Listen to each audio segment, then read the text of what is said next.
So, will NASA be able to maintain the public appreciation of Artemis II? Or will we just forget about this incredible accomplishment during the next major news cycle? How can we keep humanity looking up and being excited about going to other worlds? Let's chat about where we are and where we're going. Buckle up. Project Tomorrow, Orbit 18, Episode 12 is now departing. Good morning. How's everything up in the sky?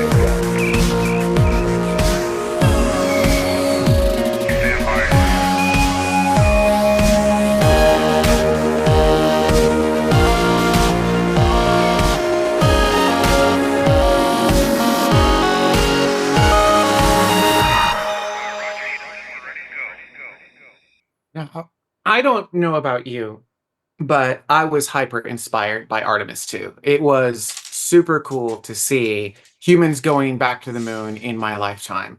It was also really cool to see everyone I knew around me, space geek or not, talking about it. I can't remember the last time people were talking this much about space. Maybe SpaceX demonstration mission 2, but like, I don't know, this was just a different level. To the point where I felt bad for him, but Jared lost his voice last week. Because he was talking to so many people. What an amazing reason to lose your voice.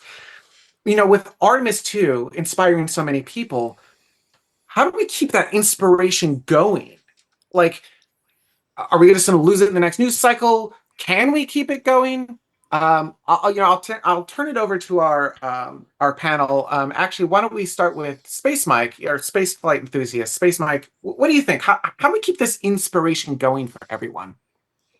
I certainly hope that we can. I mean, there's a very strong likelihood that it will get forgotten about very quickly, but I feel like you're right. This is the first time in a long time that we have had any sort of this much of a public response. And seeing the things that have gone viral, seeing the moments that have really struck a nerve with people, something that, like, there's been so many incredible photos that are inspiring people, but what I've been inspired by the most, hi, by the way, is that the reactions of some, especially kids, younger kids, who are fully decked out in astronaut costumes. Astronaut costumes are going to make a comeback this Halloween for sure. Just, looking the way that we've looked for so many years and just so excited about the whole thing. And this was just the Apollo 8 mission. We have so many other cool missions coming up. This was just the Apollo 8 one, and it's really struck a chord with people. So I think it will kind of get skipped in a lot of the news cycle stuff, and NASA won't get as much of let's say, a mainstream media presence. But again, we have so many cool missions coming up that I feel like these seeds have been planted, and we're in a new era now. Things are different. Something has changed in the spaceflight community in general, and I welcome it. Sorry for the long rant. Changed? No, great. It was great. Jared, how about you? Do you think something's changed in the spaceflight community, or even outside the spaceflight community? Well, I can tell you one thing. A lot more people were aware of the fact that NASA even existed, right? So, I mean, I hate to admit it, but it was something where you would talk about a NASA mission that was happening, and people would go, "I didn't even know NASA was still a thing." I thought they shut down when the space shuttle retired. What? Yeah, I thought they were done when the shuttle was done, and now I thought that the companies were doing everything at this point. And it's like, no, they're contracted through NASA, like that they're still getting the money from NASA to do that.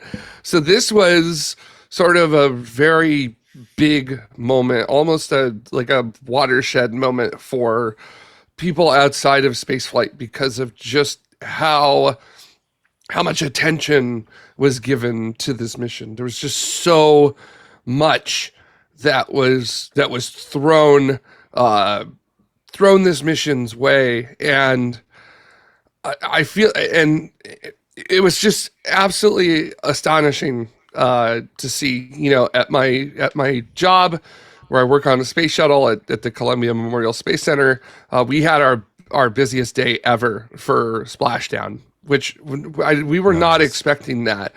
We had a 4-figure attendance on that day. Like Wow. over 1,000 people showed up just to watch Splashdown. Our main area overflowed. All 3 of our overflow areas overflowed. And now we're talking about, if we do the same stuff for Artemis 3 for coverage of it, maybe we should move outside so that way we can accommodate a nearly unlimited number of people, just because like we pushed our building to the limit of what it could possibly do. You're going to need a bigger boat.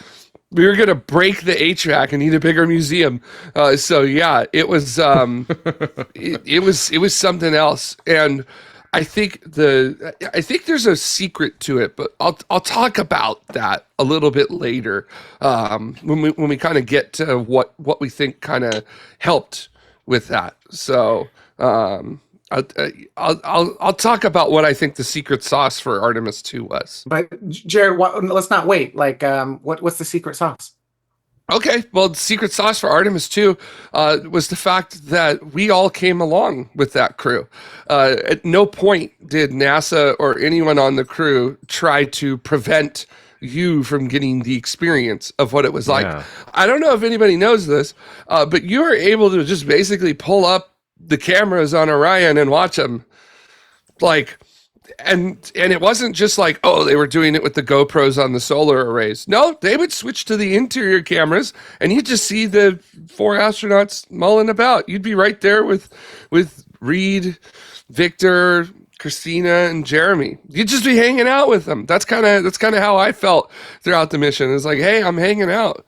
Like, it's me and 4 new friends on the way to the moon. And NASA, I think, did a fantastic job of providing that like overall perspective of this is what it's like to return to the moon, and this is what they're experiencing. NASA really allowed the astronauts to basically be themselves. And to me, a critical difference was that unlike Apollo, we didn't have to wait for the film to come home and develop. Like, we weren't listening in on a radio broadcast the entire time. We were seeing it. We were witnessing it. It wasn't an intangible sound effects series that we had to work with. We weren't listening to a radio play. We were witnessing it itself, and that resonated with so many people. So I can't, my family reacting while we were all gathered together watching Loss of Signal as they went behind the moon live. That's something I'm going to remember for a really long time. It was great. I think that especially those 4 people in particular, and they're superstars, and their relatability, I think, really helped to inspire people and connect with something for this mission. So I was very surprised by that. I How think about you?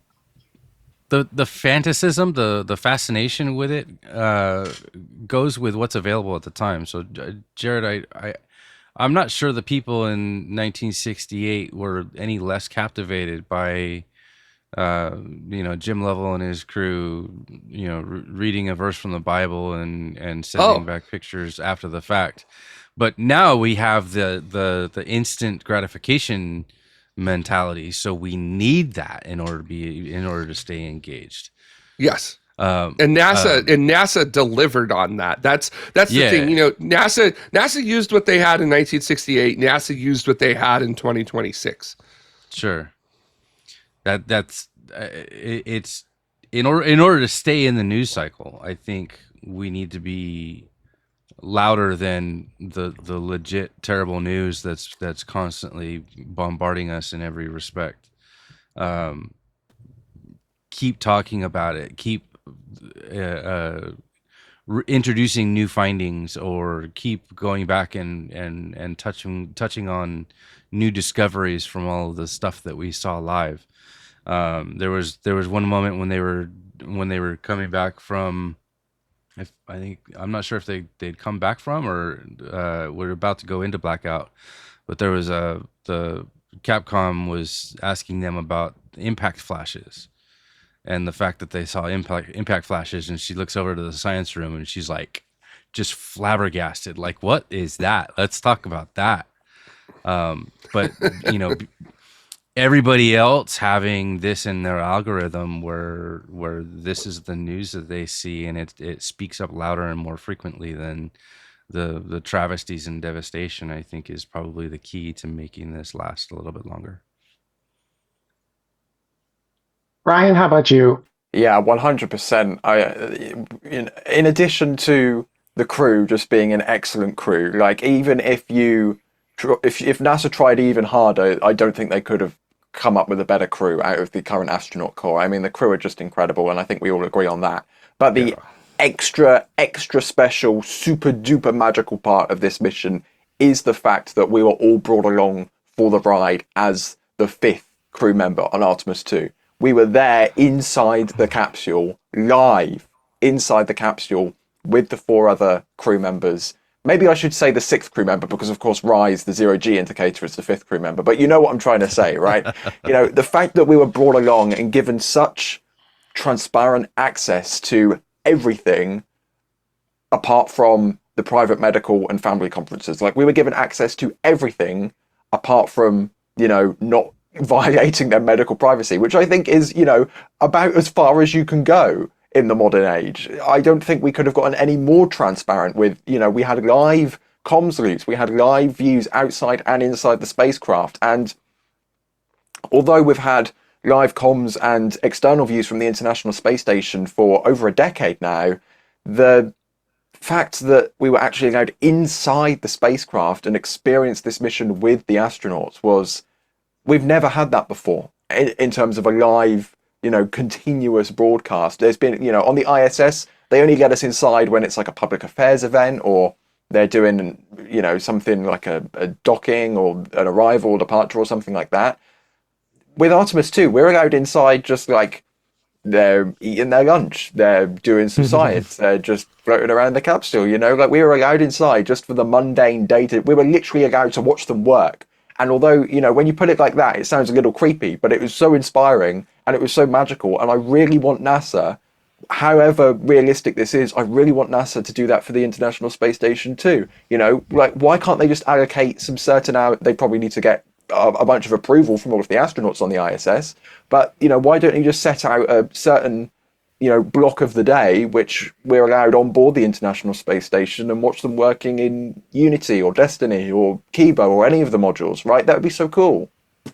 And it could continue this momentum. I work near an airport, and I see planes passing by all day, commercial planes.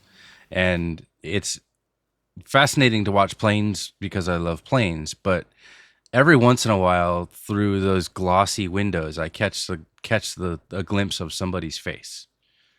And it doesn't occur to me until I see that there's a story behind that person and why they're on that plane. So until we can get access to the people, like, maybe that's the key, is access to the people to see what they're doing. And like, I've never really had a whole lot of interest in ISS because it's just a bunch of weird blocks from the outside. You can't really tell what's going on the inside. But when they do something on the inside, it's fascinating. Huh? That's very interesting. It's almost like people are neat, and people are neat in the sense, definitely not neat in the sense of not messy, but like people are interesting. Who would have thunk? You know, this is kind of bringing me back to the concept of the Space Up San Diego, the very famous Space Up San Diego talk of space is boring, and Space just is boring. How the sanitization of space and the loss of storytelling in spaceflight really helped make it feel so boring and dragged out, like Ben Stein is narrating all of it. You know, it's just Next slide. Gosh. Well, Yeah, next I gotta slide, be please. I gotta be perfectly honest. As a mechanical engineer for most, if not all, of my life, like, I've never really. My first fascination was with mechanical things. When I was 4, I wanted to be a garbage truck, not the garbage man, the garbage truck. So Still might be like a future. Yeah, it took me really it wasn't until really late in life that I started finding that the people are the reason these things go. So being able to find people that you can relate to, and now they're like, I connect to the Apollo missions not because the Saturn V was fascinating, but because Neil Armstrong almost died on the lunar landing training vehicle, or because Gene Cernan says in a video that you can't take away the fact that his footprints were the last on the moon. Like those kinds of stories, the people stories is what I latch onto now, and being able to find and identify those in modern day and be able to communicate them and give access, low barrier access to people to these stories is I think the key to longevity. I don't know about you guys, but I think my favorite part of the Apollo program has been finding a lot of the things that were cut or somewhat hidden a little bit, or the bloopers, as you might call it, of them stumbling around and cursing and struggling with stuff and having very human problems and very relatable human reactions to what they're experiencing. Yeah. And that's been my favorite. The stuff that they kind of censored and didn't want to show the public, like that's my favorite moments, is them being real. My two favorite. The fact that there was a centerfold on their little wrist procedure manual thing. Somebody snuck that in just to give them a joke, and you can hear them trip up over it like real time. It's amazing.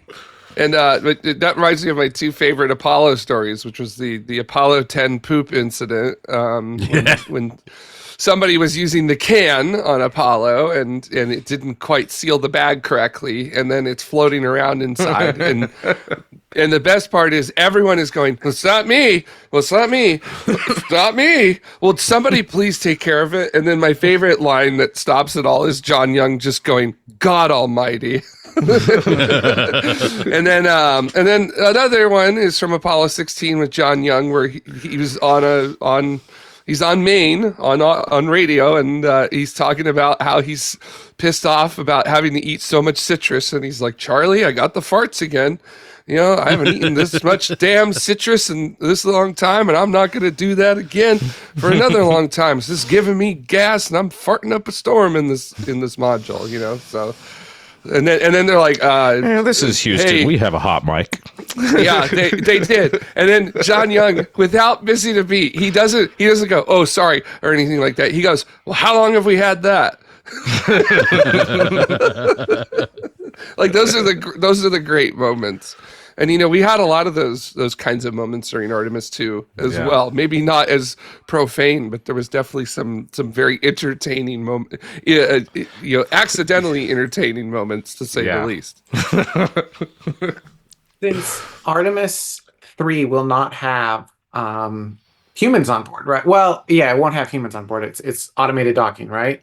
Will Artemis III actually? This is forget Artemis me. III will have a crew. It's supposed to, because one of the primary objectives is doing some sort of EVA spacewalk and testing out the Axiom spacesuits. That's like a whole rationale, is doing that in low Earth orbit instead of for the first time on the lunar surface.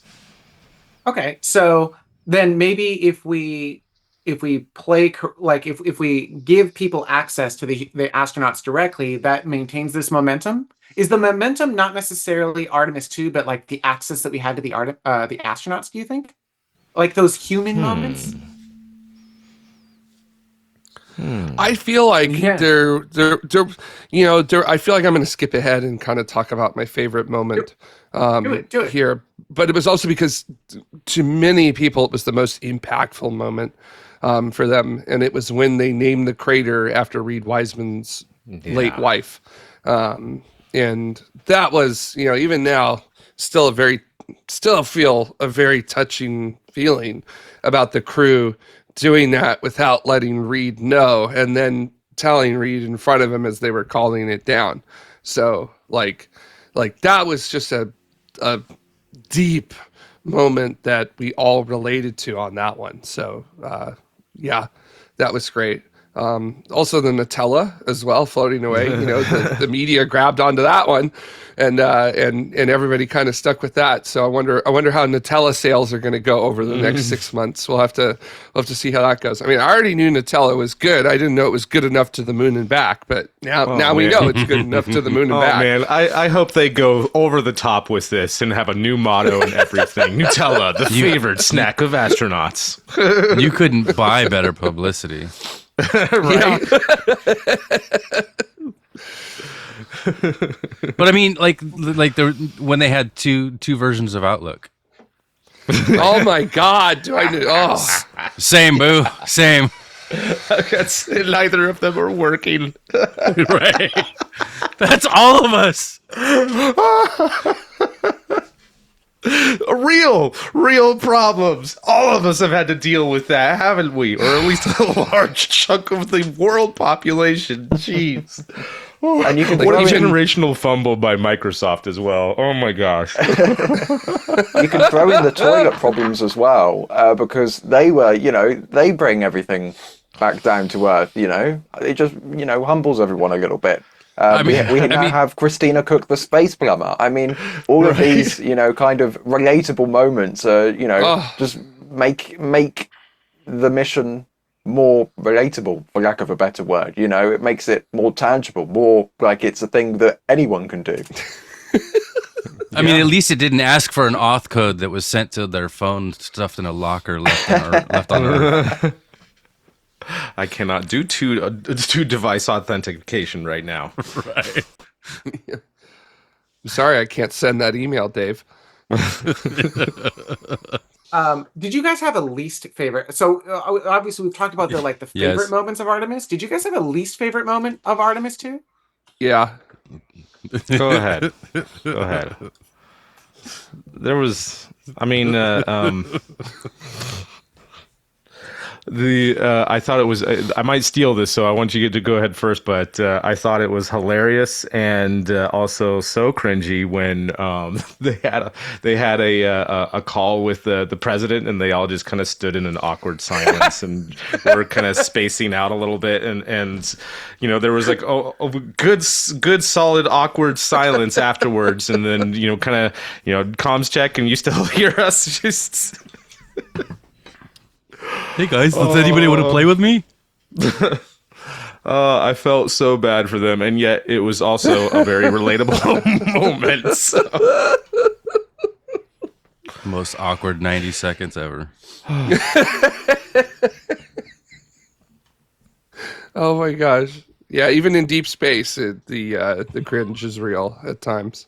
Just talking about the momentum of this, the JTTV in chat did say my entire office was talking about it, and I didn't even prompt them, which comes to a moment of like, right, exactly. And is that how everyone else felt too? Of like, oh my gosh, like, yes, everyone's talking about this, and I don't even have to force you to want to like space. Yeah. My workplace is filled with a bunch of space nerds because they all come from space, but I didn't ask for or even think to put it on the big giant screen so that everybody could watch in the common areas. And I certainly came across it more in real life out in the world than any other space mission previously. I think that So that also was nice. kind of That was plays nice a to little see. bit. I think it plays a little bit into what I was saying. I don't know if it was last week or the week before, but I think it was Jami who said that, talking to people like on a plane and like nobody knows this thing is happening. And I said, well, maybe if we wait until after launch and the big flashy thing actually happens, then maybe we'll get the world's attention. And I think that has well and truly happened. There wasn't a lot of people talking about it before launch. Launch happened maybe a few days later, but as soon as they started getting out to the moon, and those images were getting downlinked, and they were doing the live events over NASA TV back to the ground. I mean, the momentum started picking up on social media, and I think it all culminated in splashdown, because I haven't seen that much engagement with a NASA mission, the splashdown portion specifically, in a very, very long time, maybe not at all in my lifetime, because the amount of people that I would never ever assume have any interest in space that I follow on social media, like geeking out over this stuff is just crazy. On X, I follow like TV critics and political commentators and other TV people that have nothing to do with space. I've never spoken about space before ever on social media, and their timelines is full of the splashdown coverage, and it's amazing because it's almost like this snowball which kept building and building and building and building and building after launch, ramping up until splashdown, and it's a bit of a shame that the mission is over. But hopefully that snowball will keep going and not be pointed towards the sun to thaw out. Well, here's a question I would like to ask everybody. Do we think that we can have even half that much momentum for the next and future crews that are going to the International Space Station and just doing stuff on Dragon? Or is this we only going to be able to see and expect this for lunar missions? Like, do we need to prepare people to be disappointed for Artemis III when, they're just testing out stuff in low Earth orbit? Oh, okay, let me know when they're landing on the moon. Next year, I'm not looking forward to that conversation. So I don't know that you can keep people entertained with the small incremental steps that are planned, similar to what they did in the Apollo era. Famously, in the movie Apollo 13, their television broadcast just prior to stirring the tanks, and their accident was not broadcast live because people lost interest. So when it becomes routine and they're just doing another test, like, who cares? So it's going to have to be something that's big enough to be able to garner that kind of attention. Either the risk is high or it's somebody that people can relate to. And I think that goes to being able to identify the crew early on and get people invested in who they are and have access to them so that they get emotionally invested in, so-and-so is going to space. Mm-hmm. We had the first female astronaut going around the moon. Like, that's a big deal. I've even seen people petitioning to, let this crew fly again and do one of the lunar landing missions, petitioning to have them be the crew for Artemis 4 or 5. And just hearing that from regular folks who haven't been interested in this all this time. So that's an interesting there might be something point. to that. Was it the people? Was it not just NASA? Was it the crew? Was it like the approachability of the crew? Was it just we just love them as people? How they gel with each other, how they work with each other. That's a big deal. Sports, like the sports ball teams. Like you get a team together and they work well together, and you root for them. You don't root for one person individually. You root for them and their compatriots because of how they work together. You can't have Jordan without Pippen. Like, absolutely. I think it would be fun to. I think it'd be fun to see the Artemis crew land on the moon as well. I think that would be great. I just feel like we would be cheering them on, right? Like, I feel like they're part of Team Humanity now, and like we'd be like, yeah, you don't just fly around the moon, you get to land on the moon. I think that'd be a huge win for NASA. Maybe not like Artemis 4 or 5, but somewhere in the Artemis program after we like started to establish, like, bring them back and be like, hey, this is what you got people excited about. I think do a reunion. We have our first. Sucks now to be any other astronaut in the Corps. That'd be so hilarious. We have our first moon base module, and the Artemis II crew gets to land, and the first thing Christina Croak says is, "I heard you need a plumber."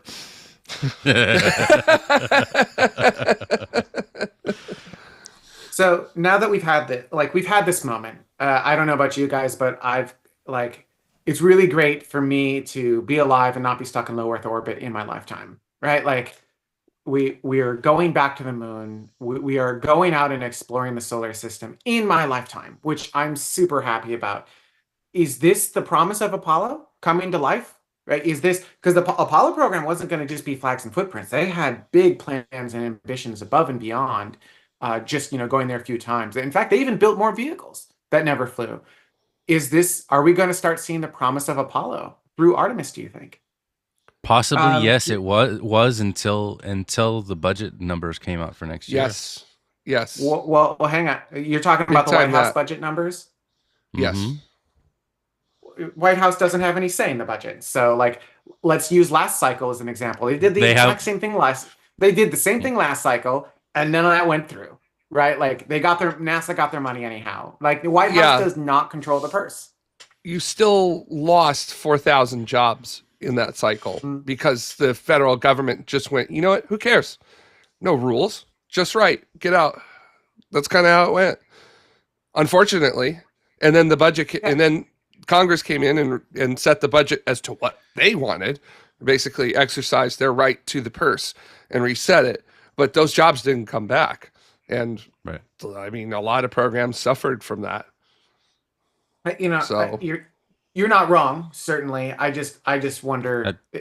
I wonder if it will be the same this go around, or if because again, the White House doesn't control the purse, so like they can say we want a lower budget, but Saying the White House doesn't control it is technically true, but they do have influence over it. yeah, not sure for how much longer though. We'll see. We'll see. Sure, We will see. sure. But if the White House was all gung ho and this is what we want to get done, then and you've got the people in the legislative branch that are actually doing their jobs and actually following along with the missions of the administration,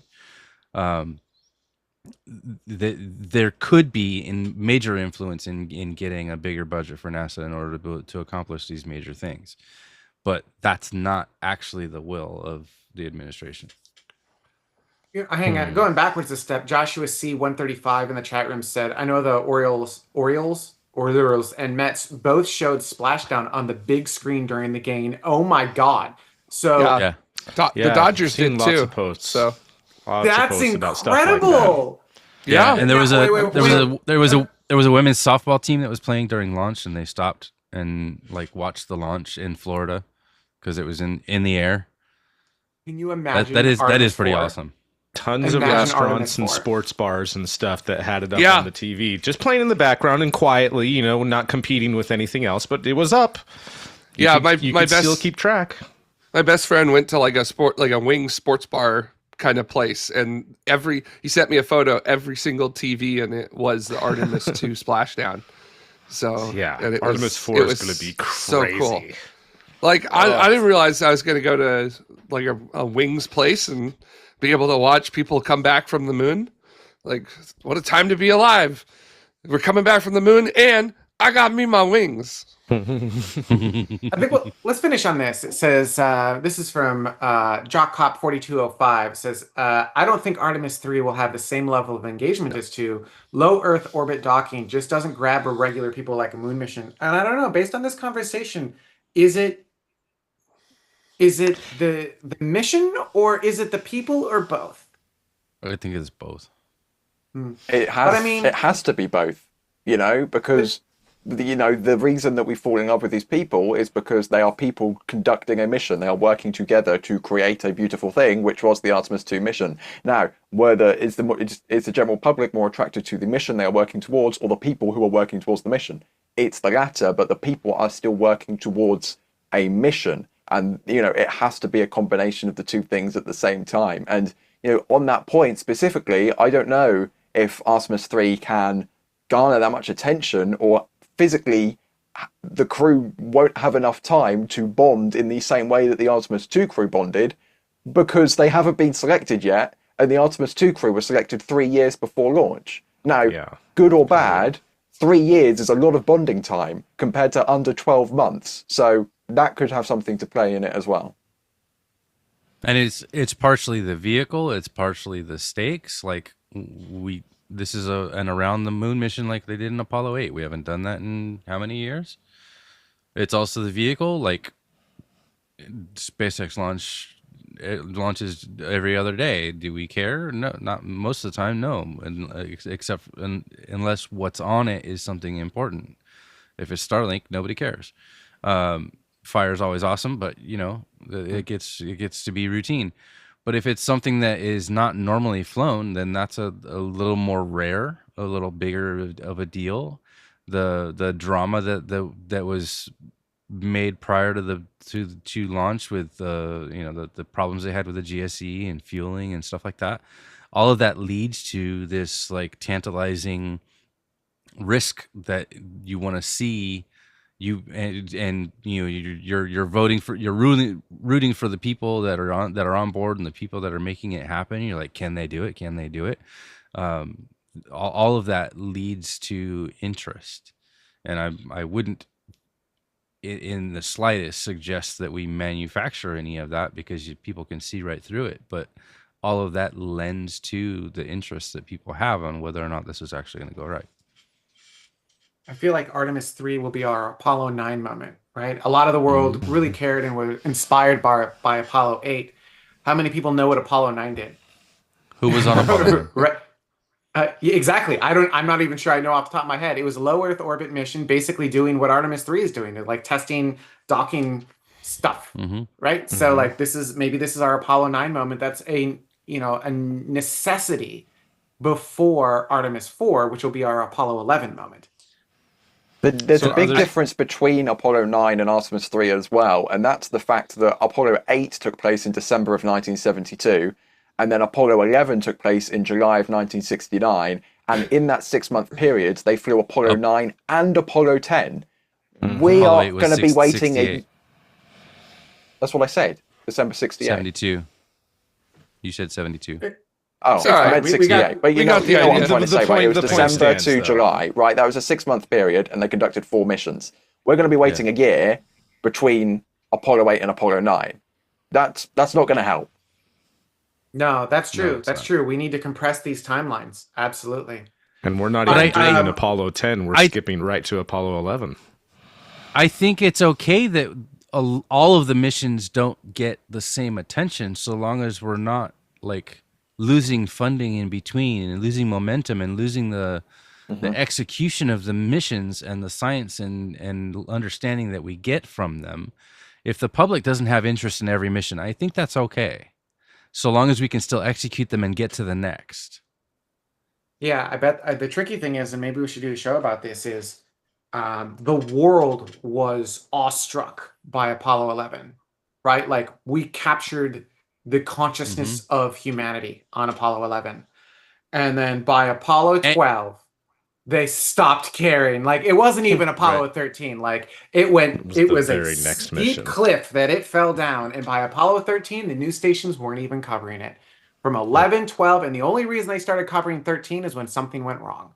So like, Yeah. I don't know, if we want to make this not flags and footprints, we're going to have to find some way to engage. And I think NASA's ignition event really kind of showcased some of the ideas as to how to maintain that. And I hope they can execute on that. You need to bring us along and make it something that we can be involved with, you know? And I think they're doing better now. I think I really But do. it's the size of the steps. It has to be significantly different from the previous in order to be able to keep attention. Like going around the moon, okay, great. But if you go around the moon again or go in orbit again, we've already seen orbit, but who cares? Landing on the moon, okay, I've never seen that, but then we land on the moon the second time. What is different about that second landing mission from the first that would garner my interest? Why do I care? So that's where we go to Artemis 3 and beyond, which is the next segment. I think that's a really great transition. But before we get there, I would like to hand the baton off to Ryan and see if he can stump us with some trivia, break up the show a little bit, and go into some crazy questions that he's got. I'm not sure I agree with him using Imperial. It feels dirty. It feels dirty, Ryan using freedom units as opposed to metric units. Like, these are my units. You No. can't use my units, Ryan. It These feels units good. are It feels like the world is healing.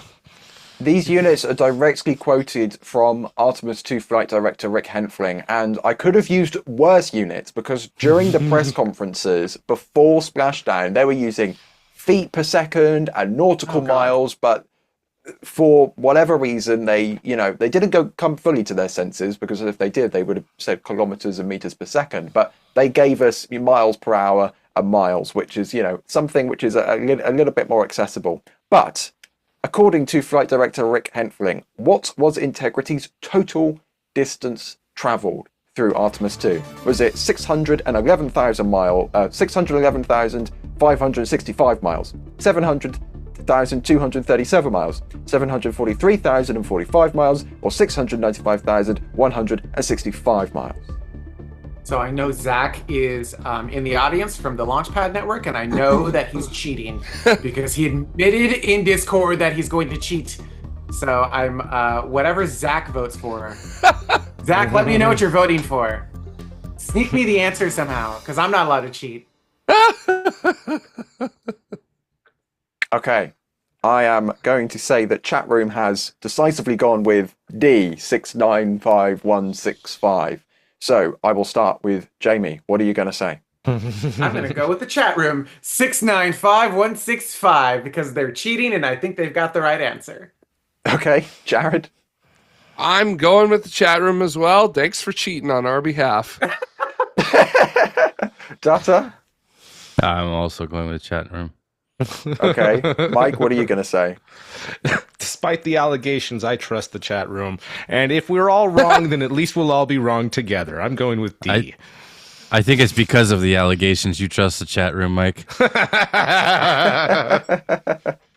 Well, the brilliant thing is, very interestingly, everybody has gone with the same answer. And when that's happened in the past, that's usually gone really well for everybody. Not this time, because everybody is wrong. The correct answer is B. Oh no! And the worst part is Zach DM'd dang. me the answer. Zach DM'd me the answer, and I didn't get to it until too late. So, all right, here's the deal. Zach, you and I, right here, we're pairing up. For the next trivia question, as soon as you get it, cheat and DM me the answer. It's going to be great. 'Cause I'm not allowed to look it up, and you're not supposed to look it up, but there's nothing preventing you from looking it up and then feeding me the answer. Now, the question is it going to feed me the right answer or the wrong answer? But he fed me the right answer before, so... That's true. Well done, Zach. Oh, by the way, Zach is on our board, and you said it was 700,237? No, it was the 700,000 answer. Yeah, 700. Well, what were I don't remember. 700,237? Yeah. Yeah. Okay, so actually, so Zach, it's a lot of things that sound the same. Got that right, technically speaking. Even though the chat got it wrong, he got it right. So I feel like we should give him that point. All right, moving along. Also, freedom units. I'm surprised you didn't convert them. I'm surprised you didn't convert them. Maybe a little None bit of us would disappointed. have had any understanding of what that is. It's so Still weird. to this day, I get dimensions for something in millimeters, and I have to convert it to inches in order to be able to have any fathomable idea what size that is. I mentally converted, so I can do metric with regards to distances. So I'm pretty good on centimeters, millimeters, meters, all that fun jazz. Where I break is temperatures. I cannot do Celsius at all, and that's one where I actually disagree with metric. It's like, oh well, it's 0 is freezing. It's like, cool, at what pressure? Like, that's not how freezing works, guys.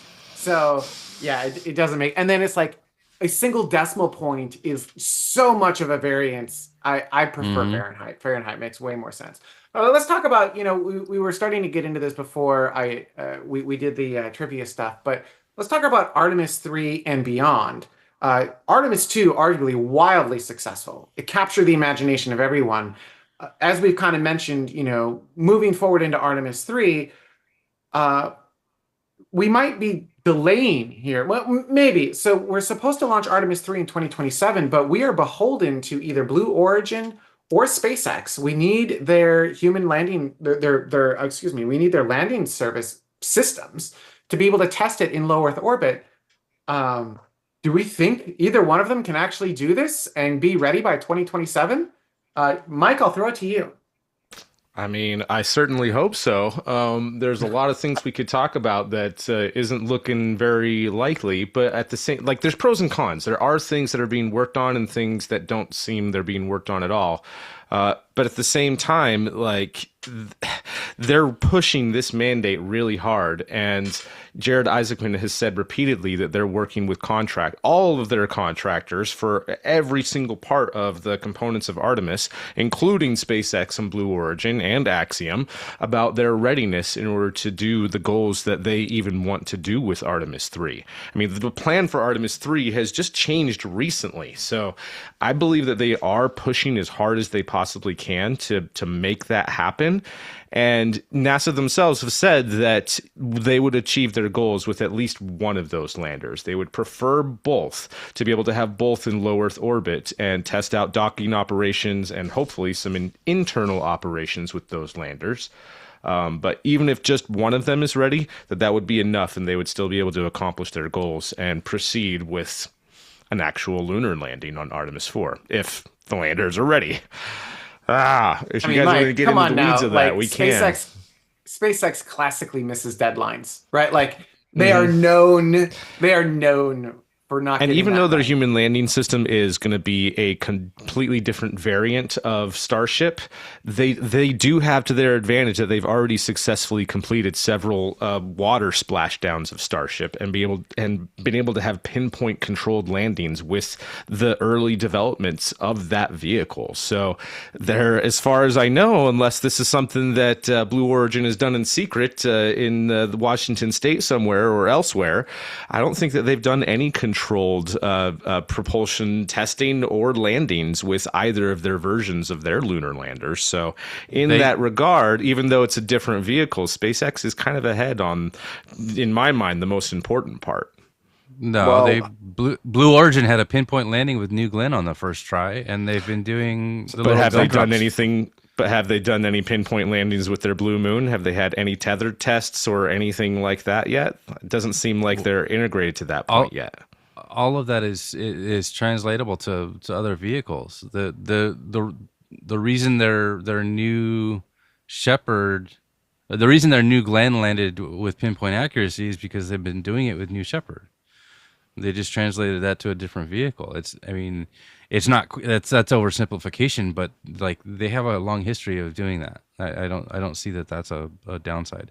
To me, the downside is that I'll give you the point, but like I was like. But you're not wrong. They have a better area to start from, but yeah. But it doesn't matter. I think this is a moot point. Artemis 3, because we're talking specifically about Artemis 3. They're not landing on the moon. They're not landing on water. They're docking in low Earth orbit, and then we're throwing it away, right? So who cares about pinpoint landing? That is not in the milestones. And also, like, correct me if I'm wrong here, but the version of Starship that's flying now is absolutely not the version of Starship that's flying to the moon. Like, there are differences between that. The version of Starship that's being tested right now is essentially a cargo carrier, while the human landing system Starship doesn't do things like atmospheric entry or other things like that. And that's a different vehicle. So what has SpaceX done for human factors for Starship? Good point. You got me there. So this is I don't know anything. Pointing to Ryan and asking, is that publicly known? So right. This is something I've seen on my X feed is, everyone is really riled up on Artemis II and super excited. And then there was like this hate cloud of people saying, Blue Origin released a picture of Blue Moon Mark 1 with I think Jeff Bezos is, hey, there you go. Cool. Yeah. So, and by the way, credit is Jeff Bezos because I only found this on his Instagram feed. I did not find this on the Blue Origin stuff. The beautiful irony, right? Well, when you bought it, you get to take the photo with it. I guess so. I'm giving credit to Jeff Bezos because it's his money, it's his thing, and it wasn't on Blue's feed, so whatever. Is that cleared for ITAR? It was on his feed, so I'm going to say yes. I wasn't the one who released it. They're showing pictures of a fairly complete Mark 1, which by the way is not the one that they're sending to the moon. They're going straight to Mark 2 for the moon, which is a different vehicle. So okay, cool. And I don't think that's the one that they're using in 2027 either. I think they're sending Mark 1 up first, and then they're going to build Mark 2 for the 2027 stuff. So that schedule is a little bit yanky. But that raises Go ahead. I was just going to say that raises a really interesting point, though, because you say that that's not the one that they're going to be using, but to be truthful, we don't know what version they're going to be using because there are so many rumors around Mark 1, Mark 2, Mark 1.5, some kind of mush together of the two to try and speed up the process, and then there's talks of SpaceX kind of expediting their process as well, and NASA says that both Blue and SpaceX have provided them with an acceleration timeline, but they haven't actually gone into any detail of what that acceleration timeline is. So right now, it's incredibly difficult to say what they will actually be flying on Artemis 3 because we simply don't know what they're going to be flying on Artemis 3. There isn't a mission profile with the only vehicle we know for certain that is flying on Artemis 3 is the Orion spacecraft. Everything else right now is still up in the air because we don't know what type of starship it's going to be. We don't know what type of Blue Moon it's going to be. Is it going to be Blue Moon Mark 1 with the docking port? Is it going to be Blue Moon Mark 2? Is it going to be a combination of the both? No, nobody knows. We just don't know at this point. It is meant to be happening next year. But I would say, at least for Blue's benefit, that at least they're building something, even if that's not the one, and maybe building something else. But Starship hasn't even, SpaceX hasn't even like published or people, the rivet counters in Boca Chica haven't found whatever SpaceX is offering is going to be. Yep. Like what if Elon said when he did his BFR presentation that he was basically going to do the Walt Disney's Main Street model and let private industry take care of putting in the pizza parlor and the habitation and the bathrooms. Like, all right, cool. So you ain't going to worry about it. That's clear now. Like who's doing that? Vast? Come to me. Blue, this is a message for Blue Origin. Dear Blue Origin, we've spent the entire first part of this show talking about how creating human connections with people excited everyone and rallied everyone, the whole human race, behind NASA. You're doing an old school method of media and marketing, and it does not work in a modern architecture. Listen to me, Blue, please. I'm Blue. Listen, be open with us. We want to be excited about what you're doing. We want to get behind you. Just be human with us. We would love what you're doing. You're doing exciting stuff. Come here, Blue. Please be human with us. Thank you. That's my story. That's my plea to Blue Origin. I know they've got great engineers. I know they've got great hardware. I know they can get us excited about what they're doing. And I think getting people excited means that politicians will then fund those programs because their constituents are excited and they understand why they want to do this, which means money will flow. And that's the thing you need to make it go. And I know Daddy Bezos pays for everything for now, but I'm sure he does not want to pay until the end of time. So Blue, please be human with us. If you build it, they will come. That's my rant. Thank you. Best case scenario, if they do have both the landers ready, I would love to see some sort of like NASA's version of MTV Cribs and them having a very human tour of, here's where, we're going to do all this stuff. Here's where we're going to store our experiments. Here's where I'm going to bring the rims that I'm going to put on the lunar car that's already been delivered to the surface that I'm going to drive when we get there on Artemis 4 or 5. Make it human and, get us excited about, we're not going to the moon today on this mission, but when we do, just look at what cool, awesome places we're going to be able to spend that mission on and some of the cool things that we do. There's a great opportunity to do a whole bunch of Apollo applications type experiments. I mean, even stuff that we've already done. If they throw in a manned maneuvering unit and let somebody do an untethered float around the combined docking of Orion and whichever lunar lander is available to do these exercises with, that would be such epic footage. That would capture the generation, even for a donkey, not donkey, but you know what I mean. For what shouldn't be a very big publicity moment, there could still be those types of moments generated from something if there's enough extra stuff to it. So I'm really hoping that it's not just testing out the space suits, it's not just testing out the docking, it's doing as many extra things as they possibly can, and make the most of it, and show that, yes, we're skipping the wet dress rehearsal and some other things that safety experts say that we need before we land on the moon, but here we are showing that we are capable, we are confident, and when we do go there next year, we're confident that we're going to be successful with every phase of the mission. And that's what I would love to see out of Artemis III. I appreciate you so much, because you just teed up my next question brilliantly.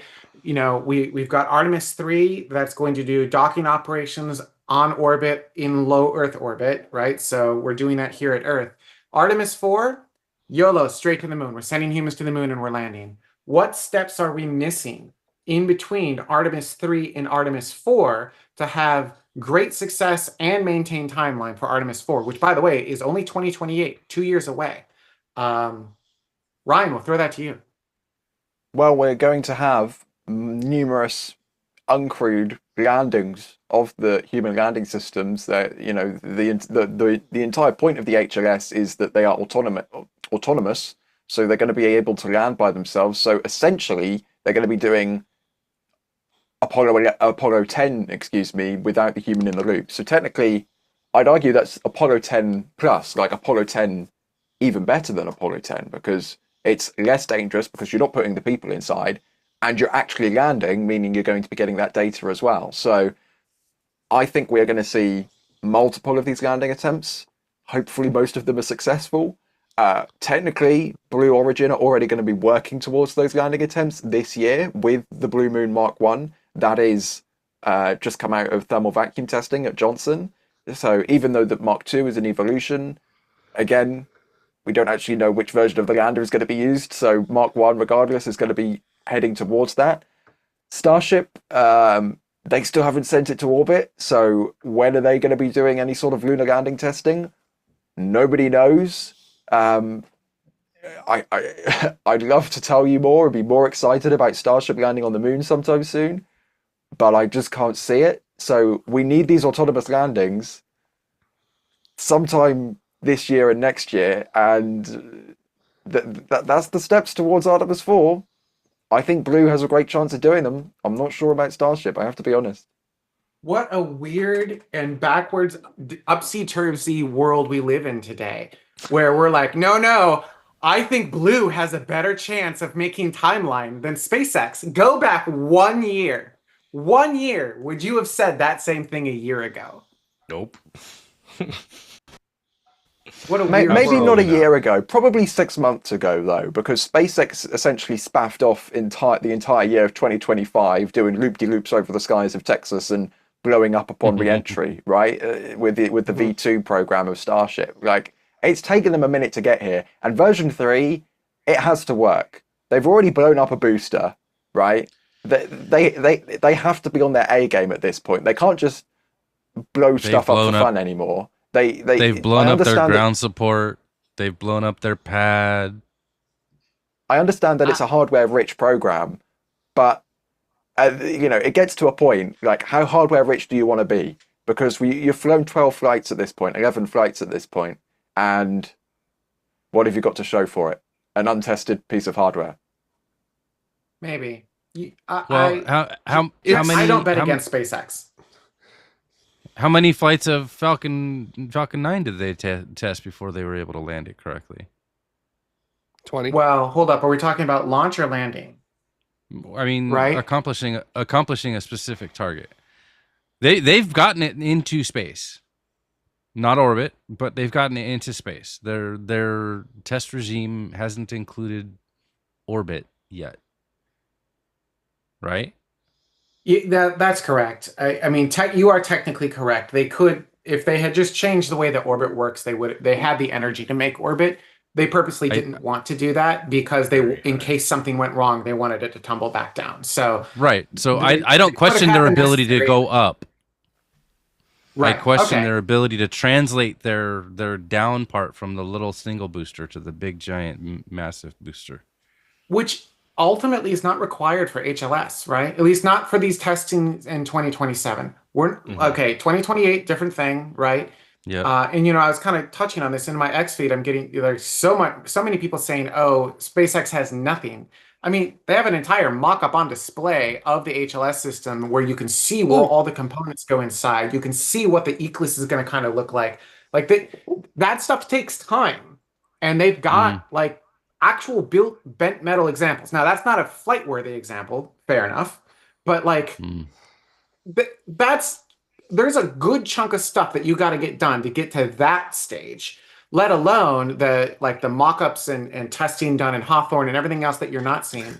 The gripe is they're not sending out photos, right? You can't see their progress. And I think one of the issues with a lot of these systems is there's not a lot to show until like the 11th hour. Right? Like they're individual components and they all kind of come together at the very, very end to make the vehicle. And so there may not be a whole lot to show Have realistically. they And I know that have that they feels weird, but like, have they tested a pressure vessel? I mean, No, the thought just occurred to me that they would most likely want to build the human landing system in Florida as close as the launch pad as possible. And we know that there is that gigabay that's being built there.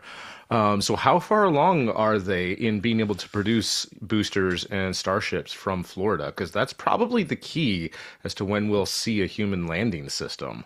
negative. There Otherwise, are they have no to figure out plans. some sort of barge shipments, stuff, which Yeah. isn't impossible. They can figure that out. They have assets to do that already. But I don't know. Just that thought occurred to me. If it would make the most sense for a human landing system and future missions, once that's up and operational, to build them right there in Florida.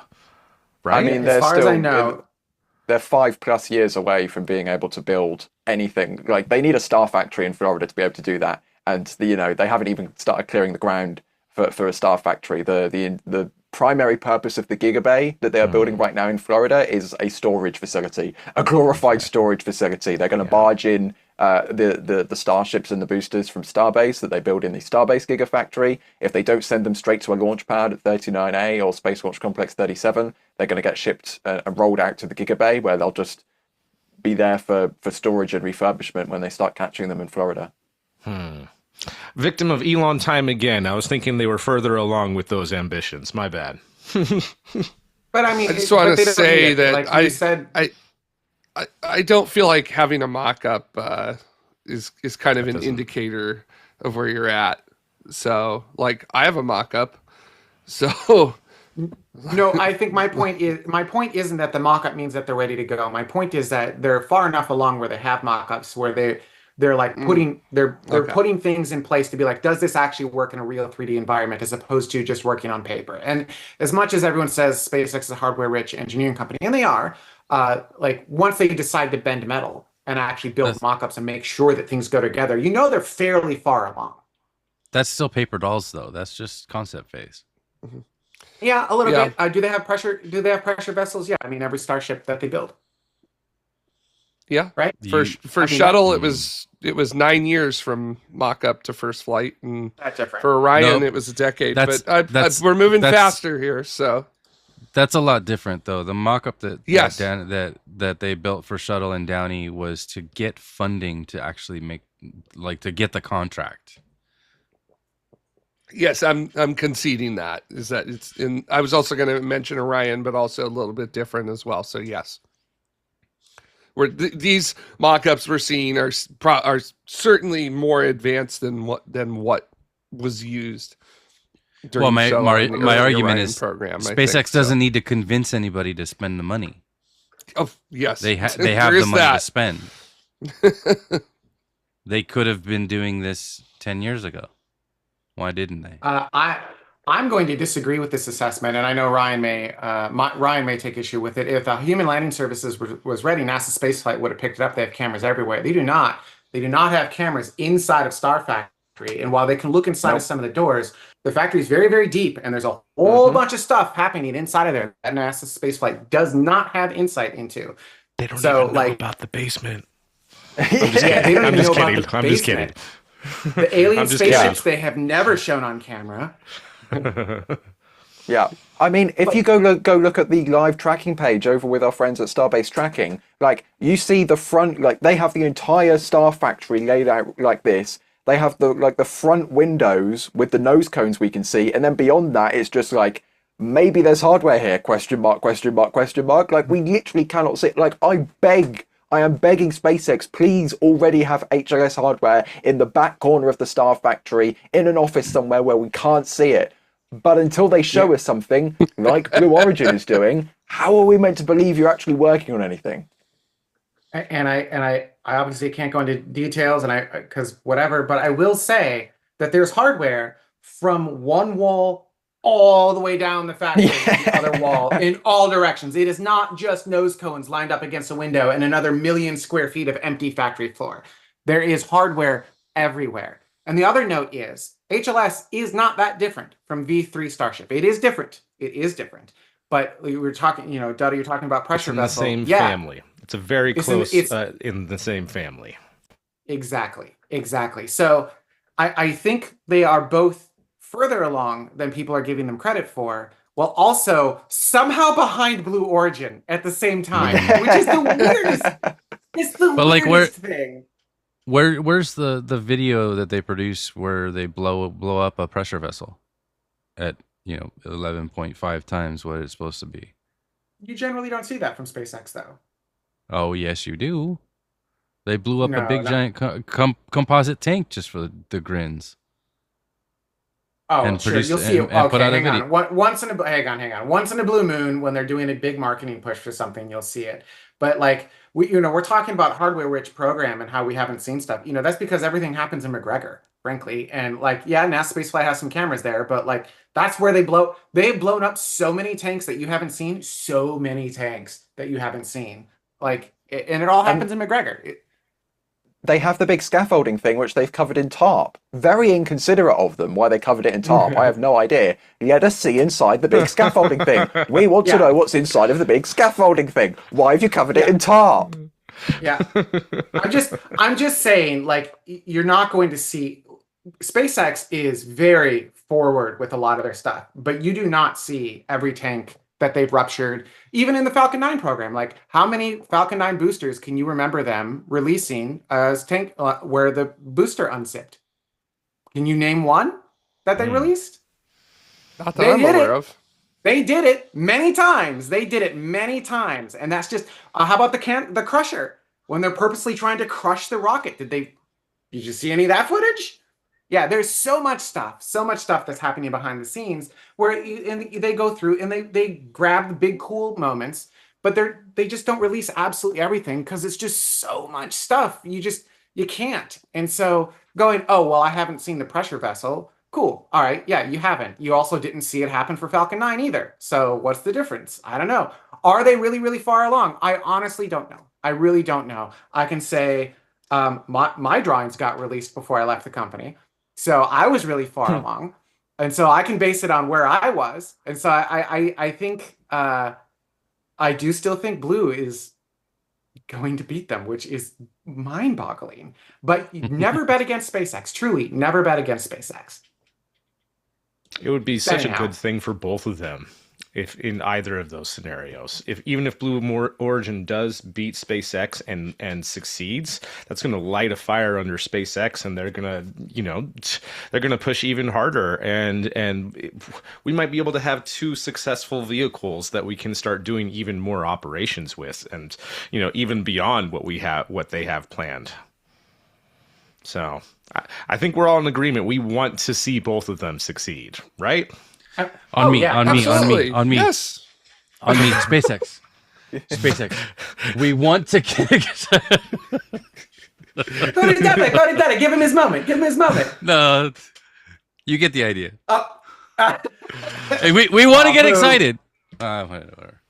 We want to get excited. You're not We wrong. want to see what you're doing. We show us what you're doing. Show us what you're executing in order to be able to get us excited about taking humans to the moon. You're not wrong. You're not wrong. Here's hoping It's the they'll same- give us a teaser on the next test flight. Yeah, I mean, Yeah, maybe that's a show. Is SpaceX becoming less transparent? I feel like Yes. maybe yes. Yeah. 100% Yeah. yes. Yeah. I never, Oh, I yeah. never talk thought we would for have the this rest- conversation for the arguing rest of the whether or week. not SpaceX is more or less secretive than Blue Origin. That is Yep, wild. they sure are reaching those levels. That They is wild. did this. They did this. Wait, what am I trying to say? They did that. Blue went this way and SpaceX went this way, or it's reverse. You know what I'm trying to say? Like they Yeah. have. I think we have gotten to the point where they have crossed paths. They're And both here going we are this way. stuck They're in the doing middle, this. not knowing anything. They've crossed maybe- paths and they're maybe my both going rant should have been- downhill. Maybe my rant should have been directed directly at SpaceX, right? Like if Blue is opening up and becoming human and like showing us stuff, then like cool, I'm get like great, love it. Like, and it takes time to do that, and you got to be careful. I get it. There's ITAR, there's EAR, there's export compliance. It's a whole big thing. Yeah, Well, yeah. Blue's efforts to be human are them trying to be human, so they're not quite there yet. But I think They are human data. There's a bit of a shift. Most of them are. There's a bit of a shift with SpaceX's media, where they were initially putting out kind of NASA level transparency videos, and with their occupation of Brownsville and the fact that there's public lands directly on the other side and like within 500 feet of their open bay doors and people mounting cameras there, that it seems like maybe they think that satiates the curiosity enough that they don't have to spend time and effort rallying people around their cause.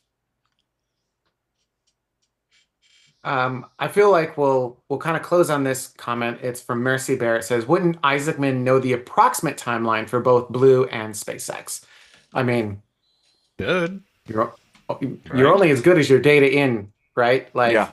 if he's getting bad data from SpaceX, or but like again, SpaceX classically bad at timelines. Like they always Historically accomplish bad. their goals, Historically just bad. not timelines. anywhere when they said they were going to. They love deadlines and they love the whooshing sound they make as they go past.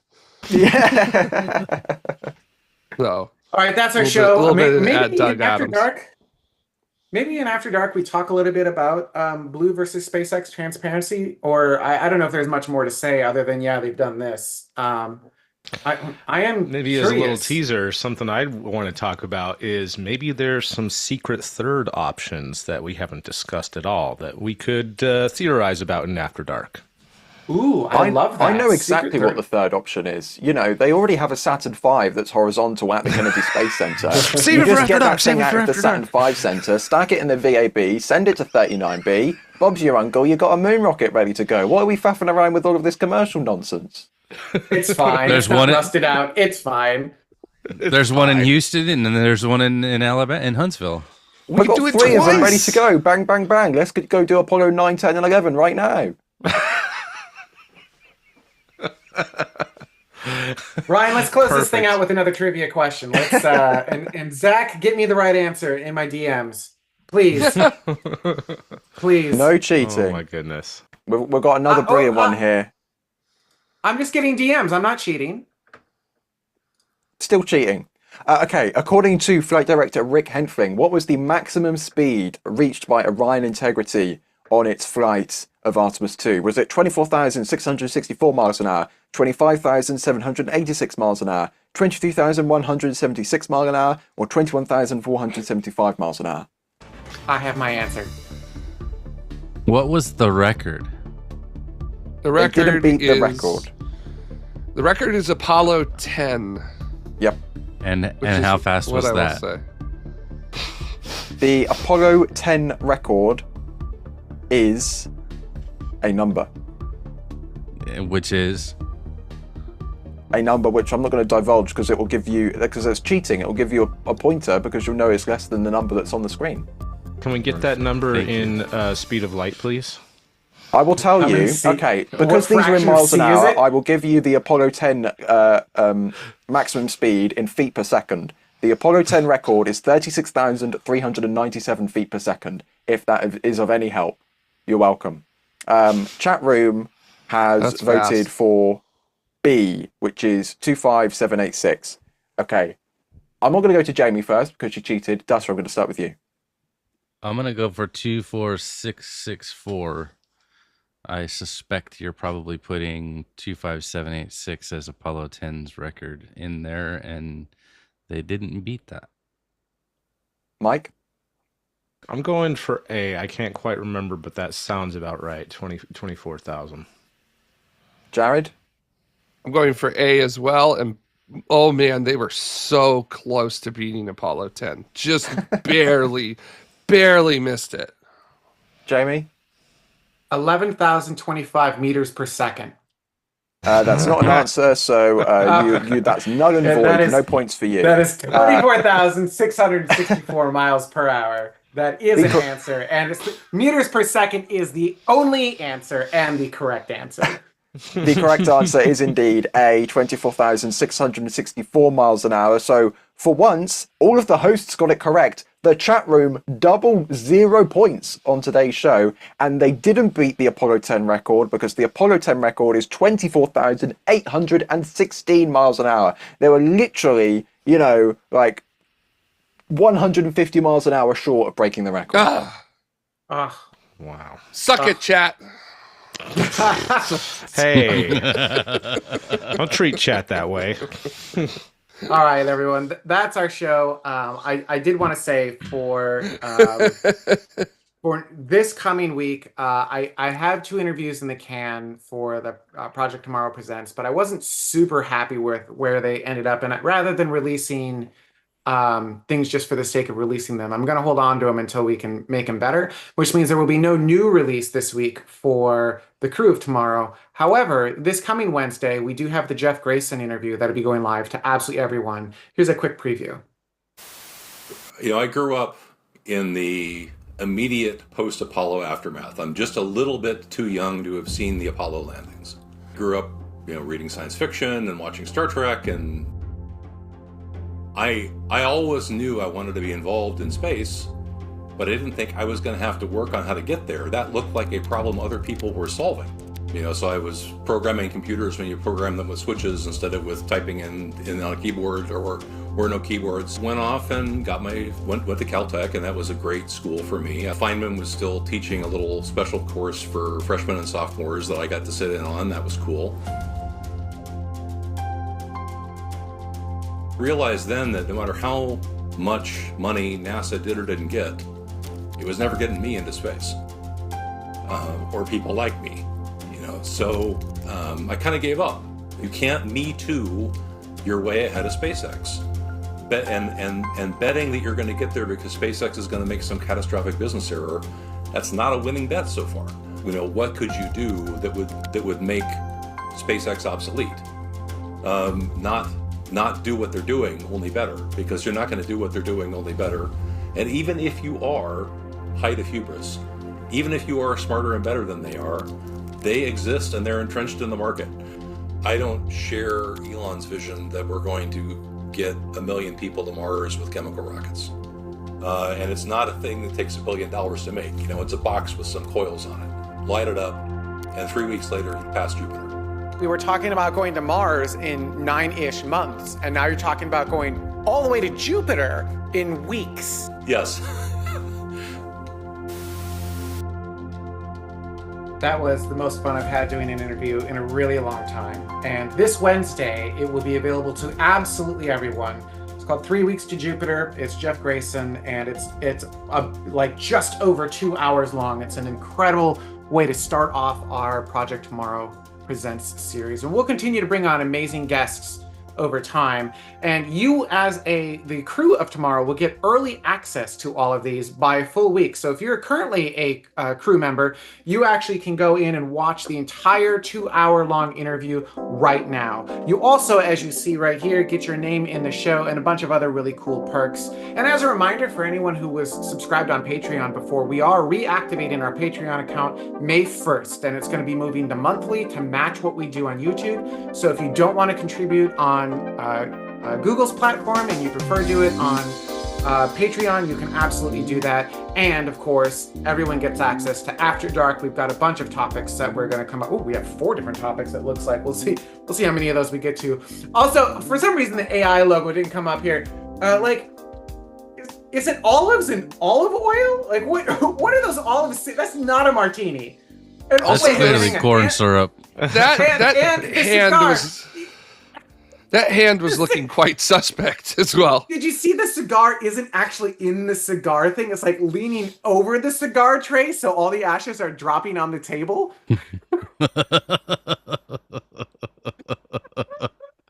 Oh man. So I Hurts my try to brain. mark everything that we use AI with on the show. Because the thing is, look, AI is going to be a part of our future, whether you like it or not. The thing is, it's going to be humans creating the AI. And we don't use AI for us, for our voices or anything like that, but we do use it for supplemental material.